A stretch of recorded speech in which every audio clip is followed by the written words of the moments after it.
I'm Grace Torrey, and you're listening to That Girl the Podcast. Grab a beverage of choice and settle in, because the new episode is starting now.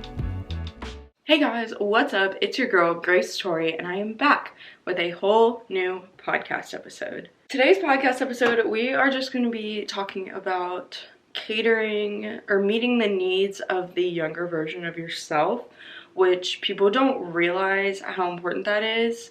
So that's why we're going to talk about it. I feel like there's kind of like this idea that the past is the past, which is true, the past is the past, but there's also this version of you that had unmet needs in the past, and that is why you're having some trauma that you are now, obviously. So by healing your past self, you're actually healing yourself presently, and then your future self will be better because of it. If that makes any sense.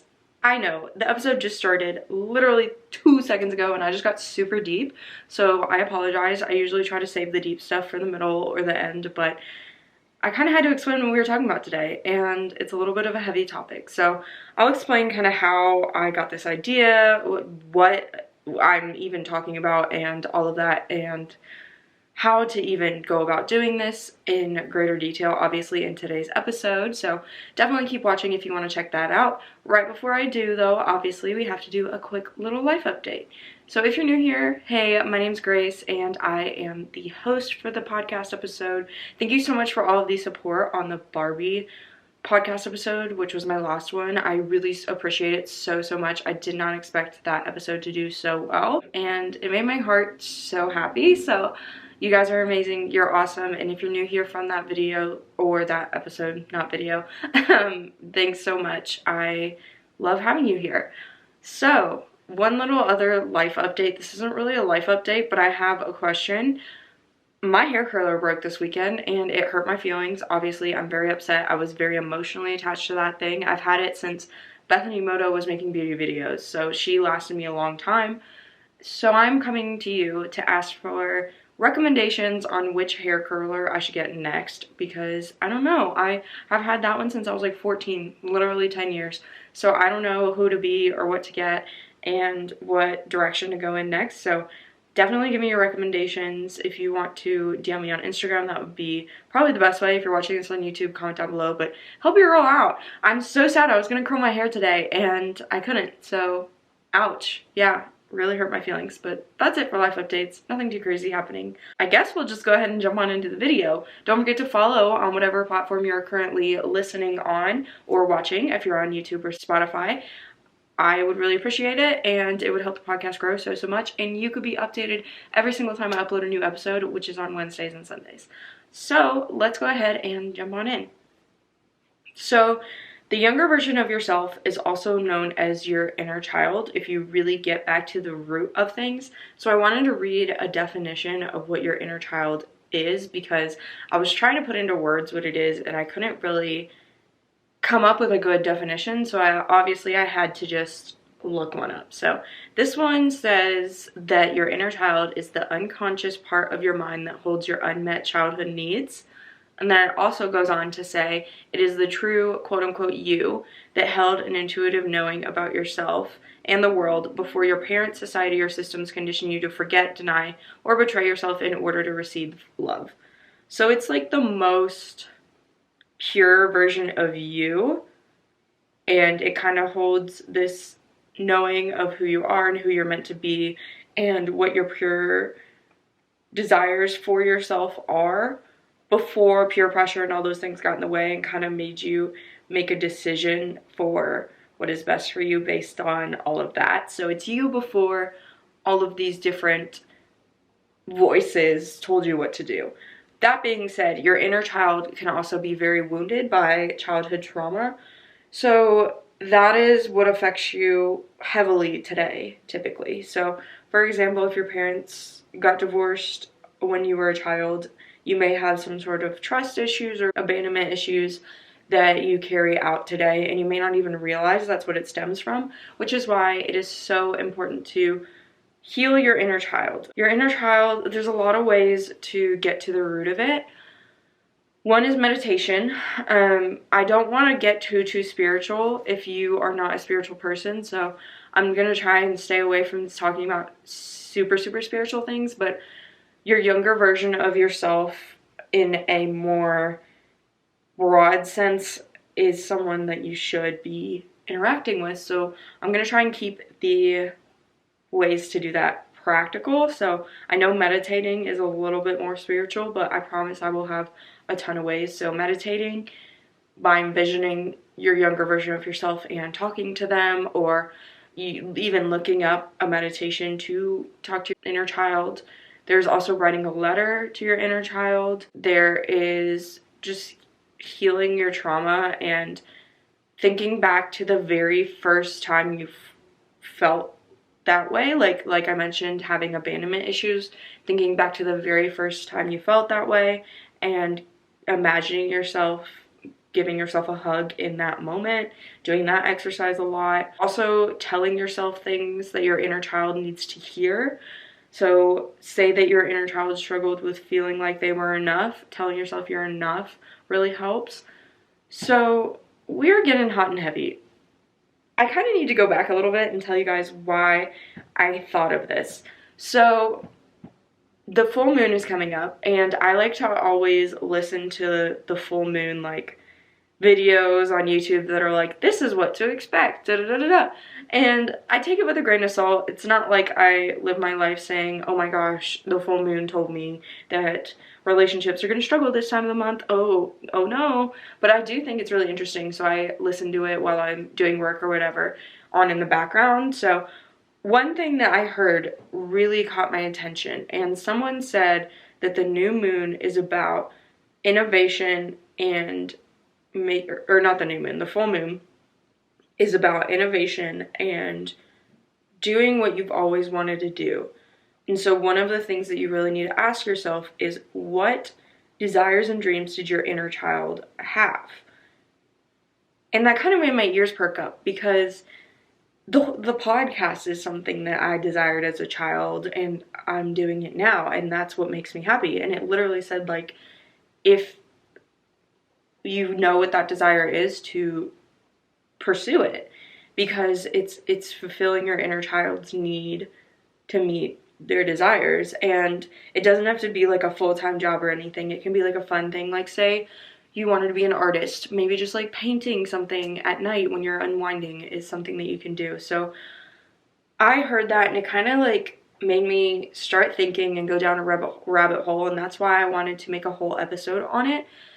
I don't know if you've noticed, but my episodes have become more like diary entries in a sense. I've changed the way that I've started doing them so that they're less structured outlines and things like that. And I've just started kind of talking about what is on my mind at that time, and whatever comes to mind comes to mind. So that is what we're doing today, but I kind of wanted to back up and talk about where I'm coming from here and what the vibes were. So when I heard that, it made me think, because there are certain desires that I no longer wish to pursue, but I guess if I broke them down more, I'm just doing it differently. Like, for example, when I was younger, I wanted to be a vet so bad.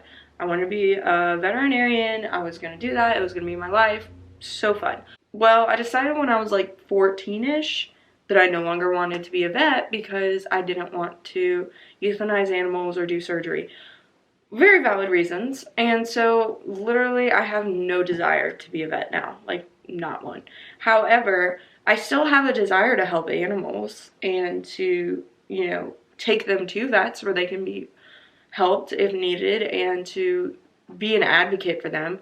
And so I do that in different ways now. I'm very educational when it comes to my pet's social media on how to take care of them and what they need and ways to do things. And I am doing what I always wanted to do as a child, in a sense. I'm just not doing it in a way that I initially imagined. So when you break it down, I'm still honoring that part of me that wanted to help animals. I'm just doing it in a different way than I thought I would. So I kind of wanted to talk about that. And then there's also the podcast. I really wanted to have a voice that mattered and inspire people to do better. And I'm definitely doing that through the podcast, thanks to you guys. So it makes my heart happy. But by honoring my inner child, everything just kind of feels right in the world. I don't know how else to put it. When I do something that is fulfilling the desires of my younger self, I feel like I'm giving myself a hug, and I don't know how else to explain it. So this is talking about the importance of honoring your younger self, because like I mentioned, your past is your past, and you don't need to be stuck in the past and living in that trauma or that heartbreak or the difficulty your whole life. But you also need to address it and heal yourself to move forward. And I think that unless you think about your inner child and healing the part of yourself that went through that trauma in the present and was affected by that in the present, that is also pure and unaffected by your ego or things that you didn't care about when you were little. Like, you didn't care what anybody thought, you didn't care about your social status, you didn't care about any of that when you were little. So you were just more pure. And I think that if you aren't addressing that version of yourself and giving them a hug, then you are doing yourself a great disservice, and you're probably getting in the way of your future because you are delaying it by not healing yourself where it matters. Let's talk about your inner child a little bit more. Like I mentioned, you can do things to heal your inner child. I talked about meditation. I talked about writing a letter to yourself. I talked about envisioning that moment and giving yourself a hug. I talked about doing your desires. Another thing that you can do is to just do things that your inner child enjoyed. If your inner child loved doodling, doodle. If they loved, not your inner child, your childhood. If you love doing things as a child, do those things. So reading, coloring, blocks, going outside and just imagining. Obviously, as a full-blown adult, you're not going to go to the playground and be like, let's play imaginary house. Like, no, that's weird. Don't do that. I did not tell you to do that. But you can go outside and sit in nature and maybe just like observe. Like, don't go to a park and just observe kids either. No, I'm talking about like in your backyard, just sitting in your backyard on a blanket, just like observing the world. And for me, I like to touch like grass. That sounds so, I don't even know, that sounds so like Gen Z, like go touch grass. No, like genuinely, I like to just like feel the grass and then like hold leaves and like, I don't know, I'm a very touchy person, so I like touching nature. And when I was younger, I used to sit there and like tie knots and blades of grass and stuff for hours. So I still do that, and I feel like that's something that's like a healthy thing for me to do, and it connects me with my past self. So there are ways to still connect with your childhood self that aren't creepy or weird. Like I said, I'm not enabling you to go do something creepy or weird. Do not. But there are certain things you can do. For example, another thing I really want to get back into is I used to play the piano, write songs, and write in general, whether that was poetry or short sayings or whatever I felt. So I want to get back into doing all of that, which, yay, that's kind of like not something you do overnight, but it is very easy to do. You just have pen and paper, and then we have a keyboard that we can set to like the piano version. So that is one example of another thing you can do if you played an instrument or if you crocheted or whatever when you were younger. Like, whatever your little thing was that you did to pass the time, just engaging with that again can be so healthy and healing for your past self, and it just brings you to a place of familiarity. So I really encourage you to do that. Some things that you could be struggling with, or your inner child could be struggling with, that you don't realize, I'll bring them up right now. I found this and I thought I really broke it down, is your guilt wound, abandonment wound, trust wound, or neglect wound. So first is your guilt wound, and it manifests in the way that you feel sorry or bad, you don't like to ask for things, you use guilt to manipulate, is afraid to set boundaries, and you normally attract people who make you feel guilty. Another wound is your abandonment wound, which feels left out, you fear being left, you hate being alone, you're codependent, you threaten to leave people, and you normally attract emotionally unavailable people. Your trust wound is you're afraid to be hurt, you don't trust yourself, you find ways to not trust people, you feel insecure and need lots of external validation, don't feel safe, and you normally attract people who don't feel safe. Lastly, you have your neglect wound, which is struggles to let things go, has low self-worth, gets angry easily, struggles to say no, represses emotions, fears being vulnerable, and normally attracts people who don't appreciate them or make them feel seen. So reading that, I feel like I have all four, super awesome, but I do want you to take a minute to reflect, and if you're struggling with any of those, it could be stemming from your childhood and your inner child, and we need to genuinely talk more about healing your inner child and starting at the root of the problem instead of just not. That's what therapy is. When you go to therapy, they ask you, well, what was your childhood like? When did you first feel this way? What does this remind you of? Da da da. And they're healing your inner child. So I kind of wanted to bring awareness to you in that sense and bring it up and be like, guys, your younger self, you got to heal them to heal your current self. And it's something that you can work on doing at home. And it's going to make you feel better immediately. And then you're going to be able to just be a healthier, more rounded person going forward.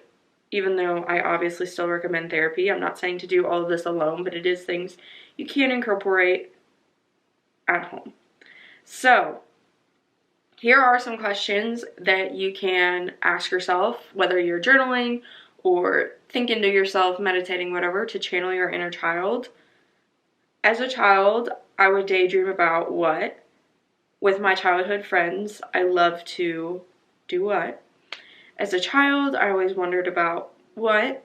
Yeah, go learn something that you've never learned about, that you've always wanted to. That's a really good thing I forgot to mention. What's the funniest thing you saw today or this week? Where in the world would you love to live? You have $10 million. What do you want to do with it? Send a message to your inner child. What does it say? That was writing a letter is one way to do that. It doesn't have to be a huge letter though. If all your clothes could only be one color, what color? What dreams do you want to come to life? What is one thing you do that dazzles your heart? What would you like to invent? What problem does it solve? What do you want your parents to know about you? When I grew up, I always wanted to be what? My favorite activity as a child was what? My favorite school subject as a child was what? As a child, I was fascinated by what? When I spend time with children now, I feel what? Sorry, I'm saying what. Would you rather me say ... I feel like that what is weird. I'm going to change it to ... I could spend hours playing with ... If you wrote a book, what would you name the main character? What is your favorite thing to do? If you could design a t-shirt, what would you draw or write on it? What was your favorite part of your day, school, or activity? What is the most important part of being a happy family? What's your idea of a perfect day? What's your favorite season? Would you rather go to the mountains or the bottom of the sea? What's your favorite word? So obviously all of these are channeling your imagination, but some of them are also channeling your dreams and thinking outside the box, thinking if you had no boundaries, what could you do? Because when you kind of dream like that, you're dreaming like a child, and it just awakens that part of you, that magical part. And I think that's honestly why so many adults connect with Disney, not only because it brings you back to that familiarity that you felt if you grew up in a Disney household, but it also brings your imagination out, and it makes your inner child come out, and people really gravitate towards that. So I think that being Disney adult is kind of a slippery slope. I think that it can be very healing, and I see the appeal to it. But obviously, if you're pushing kids down at the park to get to the front of the line to ride a ride, we gotta talk.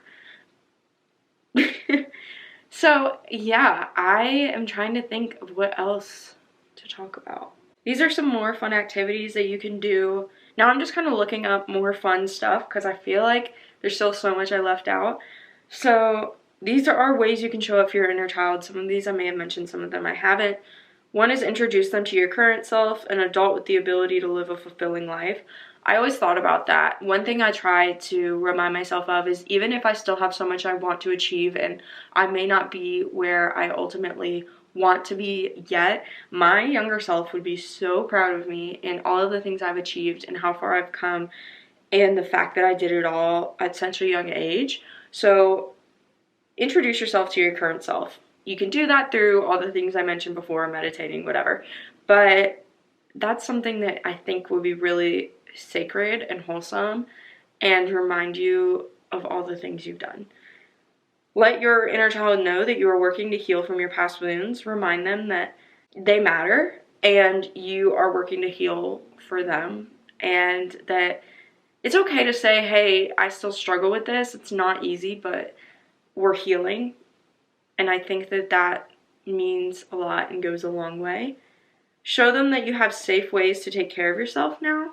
Show them that you made it through and you're safe now, and you have coping mechanisms, and you have a place to live, and you're okay, and the world didn't implode if something bad they imagined being the end of everything happened and you made it through. Like, if their worst fear happened, remind them that, like, you're good and you have safe coping mechanisms and you are in a good place.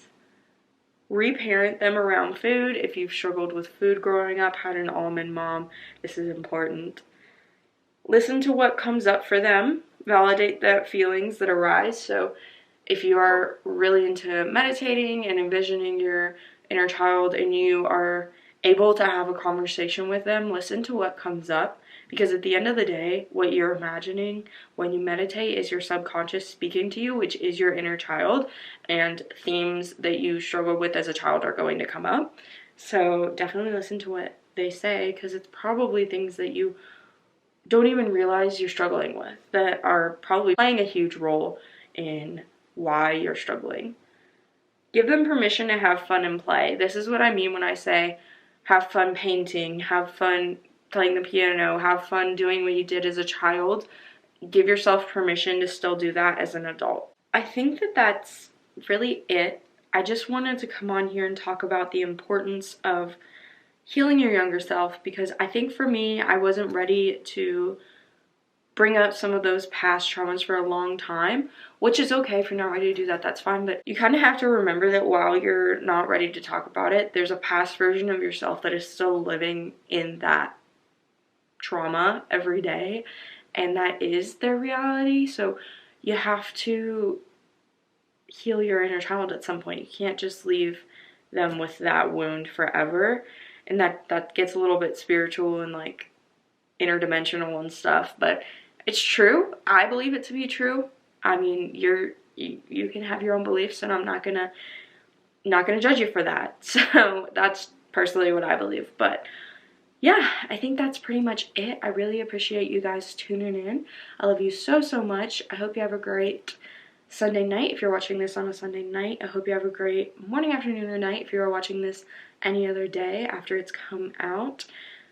Let me know what you want to see more of. I hope you enjoy this new format of episodes. I kind of switched it up a little bit ago, but I think I like it. I think it's more authentic to myself, and you guys know that I really struggle to be authentic and to show up as my 100% self and not worry about anybody's opinions of that. So I think that this is really helping me do that. But don't forget to follow on whatever platform you're on. Like I mentioned, don't forget to leave a rating and review. If you're on Apple Podcasts or Spotify, or leave a like on YouTube. It means the absolute world to me. It helps out my channel so, so much and grows my podcast more than you can imagine. Like, one review blows it up. So it would be so cool if you just took the 2 seconds to tap that star rating for me. If you want to also follow on Instagram and TikTok, I am on there as @thatgirlthepod on both. My personal links are also available down below, as well as my podcast ones. But that's pretty much it. I hope you guys have a great week. If you need anything, you know where to find me. I'm always open to your DMs and to talk to you and to have a good time. But I think that's pretty much it. I love you guys so, so much, and I will see you in my next podcast episode. Bye, guys.